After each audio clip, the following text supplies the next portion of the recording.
Hello again. Hello. And we're back today, and we're going to talk about vulnerability. We have a dear friend and colleague who was speaking recently about vulnerability. And I know when I hear that word, I right away kind of start pulling in, oh, I don't want to be vulnerable. But she was talking about how, isn't it when we're really vulnerable, when we drop all of our defenses, that we're the most real. True. You know, we have the potential to have the closest connection with people. And yet it's this thing like, oh, don't expose myself, don't show what's under there. And actually, for me, it's when I'm the most empty. Like being in that vulnerable space, I'm empty of all the trappings that I used to use, all of my thinking and control and willpower, etc. That somehow drops away. I like what you said, all those trappings, don't we psychologically, we put together this image of ourselves, these trappings, and that's what we want to project. Yeah. And it's not nearly as real as when we are willing to let that stuff go. Well, the illusion is we think it creates safety, and it creates the opposite.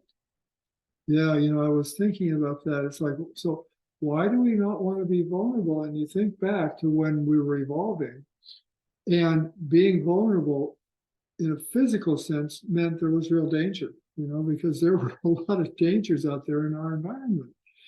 We just kind of walk out onto the plain and we're vulnerable to wild animals. To life. To life, as it appears. As it appears. So there were a lot of physical threats that we didn't want to expose ourselves, we didn't want to be vulnerable to. And yet our environment has changed so much in the 200,000 years of our evolution, whatever it is.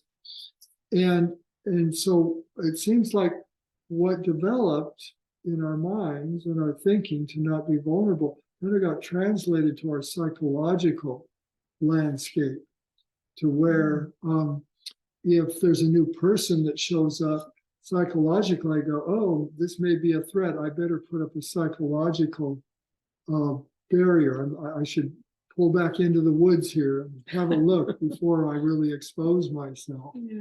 And that's interesting, isn't it? Yeah. So what's interesting is that when we're the most vulnerable is when we really have the opportunity for the greatest connection and the greatest ease in life. Because when I've dropped the trappings of trying to project who I think I should be for everybody else, I don't have all that tension going on inside, trying to fit in and all that. Mm-hmm. And when I don't have all that tension going on, it's when I'm really the most effective at everything that I do and really the most powerful. Well, that takes you and me and all of us to the place of being in the present moment. Mm-hmm. We connect so much more with who we really are, with the bigness of who we are. Yeah. I had this thought about professional athletes recently. I was telling you about how professional athletes are some of the highest paid people in the world. I mean, the money they're making kind of blows my mind. And I look at what it is that we pay them for, because we're the ones paying them, right? Where does the money come from? We pay people to be able to expose themselves so entirely, to just drop all of their trappings and just go out there and draw on their greatest capacity. And the best professional athletes are the ones who, like Connie was saying, that drop their trappings. They're just in the moment. They're drawing on their capacity to do what they love to do. Yeah, they're meeting life as it arises instead of trying to control it and have it the way I think I want it, which is such a ruse. I lived that way for so many years, and now seeing the difference, it's so simple and beautiful. So, we're seeing the possibility. What we're talking about is the possibility of getting out of the armchair and not trying to be the armchair quarterback, watching these other people drop their trappings and just go for it, just be themselves, their very best self that they can find. We're suggesting that we all can do that in our own way. We're not going to be out on a field in front of 50,000 fans or whatever, but it's no different if we're willing to drop our trappings and be vulnerable, psychologically vulnerable. And in order to do that, we have to be willing to see through the thinking that we put in place that it's not safe to be vulnerable. So all the athletes in that, they've gone out there often enough to know that I'm going to survive whatever happens here. So they'll go out and they're willing to drop it all. And so that was something that, I've had to learn or continue to allow to unfold in my life. Seeing that I can let myself be vulnerable, I can expose myself, I can share my love, and it isn't something that's going to be the end of me. Yeah, from that place of vulnerability, those urges that we have to reach for food when we're not hungry and feel controlled by, they just drop away. The more we're in that present moment, in the true sense of who we are instead of this made-up facade, the more we experience life as it's really meant to be lived. Yeah, how often have I reached for something to eat when I felt the tension of being awkward in a social setting? Yeah, me Go too. to a party, a lot of people I don't know, and it's like, oh, there's a food table. I'll go there. I'll go there. Right. But as I'm able to see more and more through the fact that this is just my thinking that's creating the tension, it's almost like being afraid of a shadow. Yeah, it's just a thought. Point. And yet I see the shadow and it looks like this scary monster on the wall or whatever. And so it's like I want to hide under the covers. Yeah.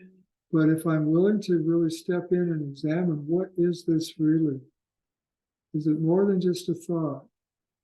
And if it's not more than just a thought, can I meet that thought and that feeling and allow myself to just really see what it is? Is it what I'm making up in my mind? The story I'm telling myself. Is it really a threat? Is there a real threat here? Yeah. So what we're encouraging you to do is to step into the game. We're doing that more and more, and our lives just completely change, and it completely changes our relationship with food. When we remove the tension of the fear of being vulnerable, we remove those circumstances where we think we need something outside ourselves to find relief from the tension. Yeah, when we stop resisting life and just welcome it in,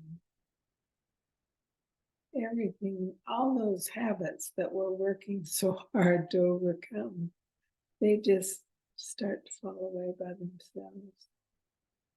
Especially the ones related to eating when we're not hungry. Yeah, wonderful. Such a great sense of freedom. Yeah. So the recipe is divine. It's made with fresh apricots or dried apricots. If you don't have fresh apricots, we have a friend who has an orchard and she's supplying us with the most glorious apricots and peaches right now. So this is an apricot curry, and interestingly, it really isn't a cooked dish. It's so fast to put together. The only thing you cook are the red onions, and that's it, and the spices, and then you throw it together and you're ready to eat. Yeah. So give it a go. Yeah, we had it for lunch yesterday. Enjoy.